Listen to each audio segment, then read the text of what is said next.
So, hello guys, hello mga Uragon. So, shout out sa inyong lahat. Pasensya na kayo sa itsura ni Uragon, bagong gising. Ayan.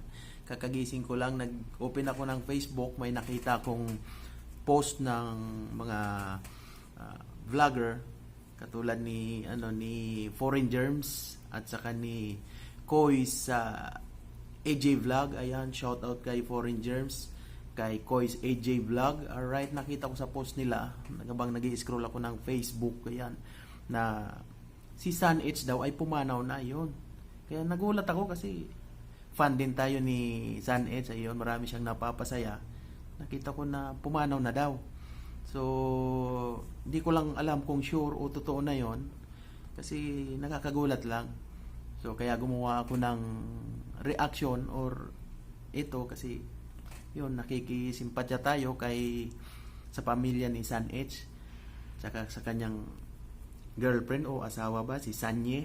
Alright, so ayun, tingnan natin guys yung mga post ni Foreign Germs at ni Koy's AJ Vlog. Ito yun, panoorin nyo kung totoo, nasa Facebook. Kaya ito ay para sa kaalaman ng lahat yung mga napasaya at naging masaya sa mga video na ginawa ni Sun H. Ayan, so kasama minsan yung kanyang girlfriend, si Sanye. Ayan. Ang kinamatay niya ay nandun sa conversation nila nung, ewan kung sino ba yung conversation ni Koy sa AJ Vlog. Nandun, nakita ko sa post. Ayan. Ito yon, panoorin nyo guys. So, ito na nga mga Uragon guys, yung isang post na nakita ko sa Facebook page ni Koy's AJ Vlogs. Rest in peace, kaibigan. Condolence po sa lahat. Sa family ni Koy's San Hidalgo.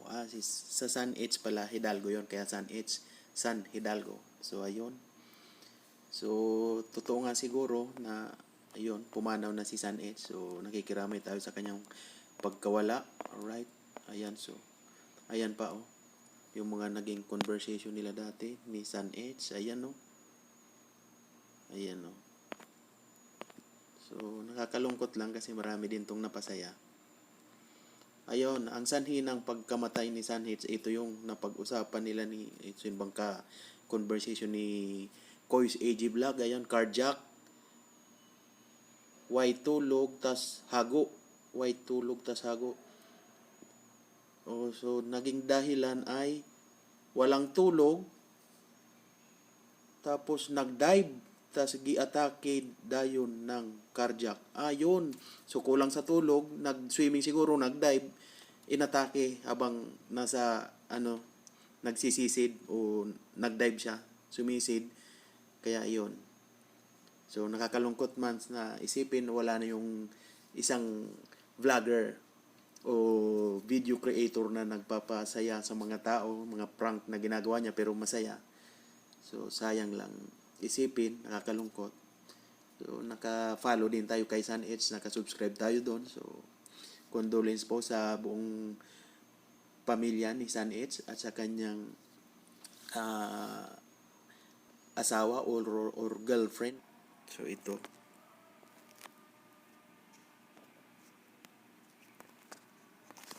At meron ditong guys, yung video ni Sun H, ayan